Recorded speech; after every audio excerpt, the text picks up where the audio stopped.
ከጓደኞቼ ማህደርና እስከዳር ጋር ዘናጭ ካፌ ቁጭ ብለን ውድ ማኪያቶ እየጠጣን ነበር።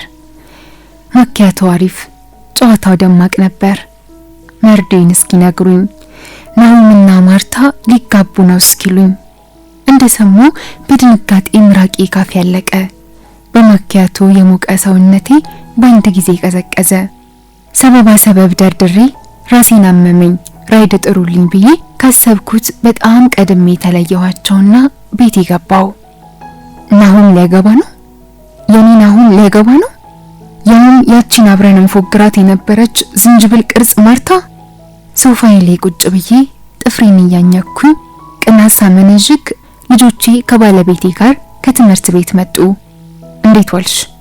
ፊትሽ ተቋቆረ ምን ነው አለኝ ባሌ ጉንጮቼን በእጆቹ እየዳበሰ። መልካሙ የ10 ዓመት ባሌ እንኳን ፊቴ ባዘን ሲከስል ላፍታ ከፈገግታ ስለይ ጨንቀዋል። ደህና ነኝ፣ ትንሽ ደክሞኝ ነው፣ ራስ ምታት ነገር አሞኝ ነው ቶሎ መለስኩለት። ላገኘው አላገኘው እያልኩ ከራሴ ጋር መሟገት ጀመርኩ። ስለምን ላወራው አገኘዋለሁ? ምን ስለዋለው? ብቻውን ሊያገኘኝ ፈርቶ እየተንቦቆቦቀ ያቺን ማማሳያ ሀገር ይዞብኝ ቢመጣስ? አላገኘውም። ደብዳቤ ጽፍለታለሁ። ግን ምን ብዬ? ማግባትህን ሰማው፣ ምን ነው ደውለህ ሳትነግረኝ?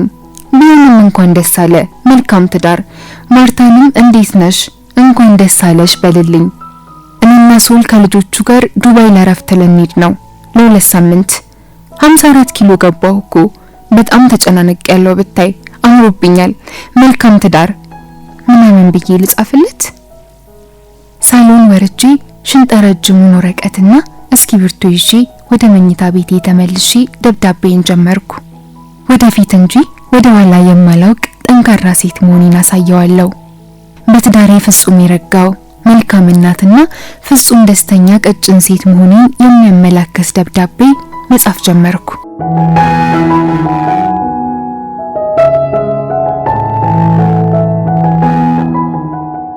ሰላም ናሆም፣ እንዴት ነህ? መቼም በዚህ ዘመን በእጅ ደብዳቤ ስጽፍልህ ግር ሳይልህ አልቀረም። ልታገባ እንደሆነ ስሰማ ደውዬ ከምረብሽ መቼም ያው ደስታ ላይ ስለሆንክ በደብዳቤ ይሻላል ብዬ ነው። በጣም ደስ ይላል። ደግሞ ከማርታ ጋር መሆኑ በጣም አሪፍ ነው። ገና ከድሮ ጀምሮ ተወደህ እንደነበር አውቃለሁ። ግን ለምን ደውላ እንዳልነገርከኝ ሳስብ ግምቴ አንድ ብቻ ሆነ። ምናልባት ስሜቷ ይጎዳል ብለህ ይሆናል። ያው ያን የነበረኝን ፍቅር አስበህ ምናልባት የኔ ማግባት ሊያማስ ስለሚችል አልንገራት ብለህ ነው አይደል? እንደዛ ከሆነ በጣም ተሳስተሃል። ትንሽ ማዝኝብሃለሁ። ትንሽ ክሬዲት ልትሰጠኝ ይገባ ነበር። የተፈጠረው ሁሉ ከሆነ በኋላ ቢሆንም ይህንን ነገር እናቆም ብዬ ወሰንኩት። የተለየው እኔ መሆኔን ተረሳለህ መሰለኝ፣ ወይ ደግሞ በእኔ ህይወት ውስጥ ያለህን ቦታ አጋነህ ትገምት ይሆናል። ባለትዳርና የልጆች እናት ሆኜ ካንተ ስለተኛው በስሜት ማዕበል ተውጪ እወድሃለሁ ብዬ ለ2 ዓመታት አብሬ ላይታች ስላልኩ በልቤ ውስጥ የተለየ ቦታ እንዳለ ተሰምቶ አዝነህልኝ ይሆናል። ግን ይህ ስህተት ነው።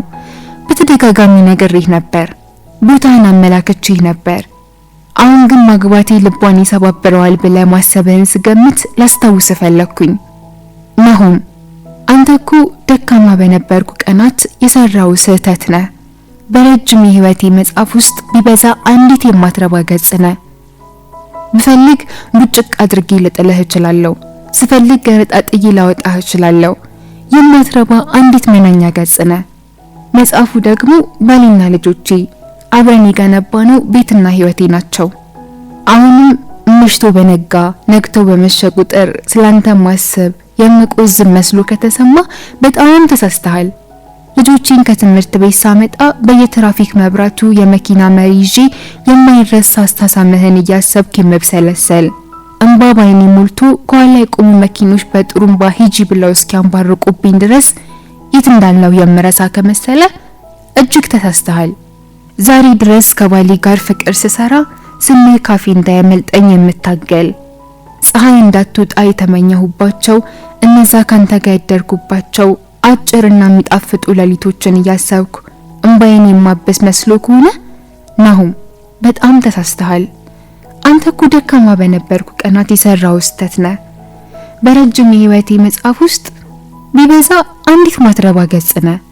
ብፈልግ ቡጭቅ አድርጌ ልጥልህ እችላለሁ። ስፈልግ ደግሞ ገመጣጥዬ ላወጣህ የምችል የማትረባ አንዲት መናኛ ገጽ ነህ። ጌትነትን አልችል ብሎ የጠገበ ባለትዳር ልቤ ሲዋልል የተራመድኩብህ ዘወርዋራ መንገድ እንጂ አውራ ጎዳና ያልነበርክም። ዋና ጎዳና የሆነህም አታውቅም። አሁንም አልጋ ውስጥ ገብተን ትንሽዬ ያንሶላ ድንኳን ቀልሰን ብርሃንን ንፋስን ሳናስገባ ምናወራው ምንሳሳመው ምንደባበሰውን ነገር ሁሌ ያሰብኩ ከንባይ ጋር መታገል ይመስል ይሆናል። ለልጆቼ በሶ ሳበሰብስ እዚያች ሚጢጢ ግን የምትሞቅ ቤት መጥቼ በሶ በቅቤ ስሰራለ ሁሉምናችን በሶ እየሸተተ ምንተቃቀፈው ሰውነቴ ከሰውነት የሚቆላለፈውን እያስታወስኩ የምርበተበትልህ ይመስል ይሆናል።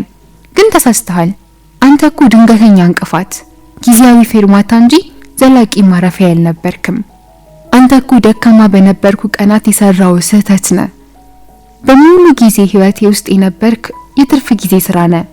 መሪ ሳይሆን አጃቢ፣ ዋና ሳይሆን አስተኔ ገጽ ነህ። በዛሬው ህይወቴ ስንዝር ቦታ የሌለ የህይወት ታሪኬ ውስጥ በልባት የገባ በስርዝ ድልዝ ያስወጣው ምራቂ ሰው ነህ። እስከዛሬ በፌስቡክ በቫይቨር እና በዋትስአፕ የምንላላካቸውን ቴክስቶች እያነበብኩ የምተምም ፎቶውን ከባሌና ልጆቼ በሚስጥር ቆልፌ መታጠቢያ ቤት ገብቼ እያየው ማለቅስ በፈገግታ የምታመም በናፍቆት መፈረካከስ ይመስልህ ከሆነ ተሳስተሃል። የ2 ዓመት ወጣ ገባ ፍቅራችን፣ የድብቅ ስሜት ውዘታችን፣ የ10 ዓመት ትዳሬን አፈር ድም ያስክቶት የህይወት ትርጉም ጭራና ቀንዱ ጨርሶ እንደጠፋብኝ በየቀኑ ሐዘን እንደ ቱባ ክር እንደሚተረትረኝ መታሰብ ከሆነ በጣም ተሳስተሃል። አንተ እኮ ስምህ በእርሳስ የተጻፈ የማፍርበት ላንተ እንጂ ዛሬ ወይ ደግሞ ነገ አይደለህም። ባሸዋ ላይ አንጬ ወዲያው የፈረስኩ ዘኒጋባ ቤት እንጂ ቋሚ መኖሪያ አይደለህም። አሻራ አልባ ዱካ እንጂ የማትረሳ ሰው አይደለህም። ስለዚህ ማርታን ለማግባት ስትወስን በመደወል ፈንታ ብነግራት ትናደዳለች፣ ብነግራት ትሰባበራለች፣ ሰርጊ መርዶ ይሆንባታል በሚል ታበየ ከሆነ ተሳስተሃል። በልብ ያለህን ቦታ በድፍረት አጋናሃል፣ በድፍረት አስፍተሃልና ትንሽም ታሳዝናለህ። ለማንኛውም ልክ እንደኔ የራሴ የምትለው ሰው ስላገኘ ደስ ብሎኛል። ናሆም መልካም ጋብቻ።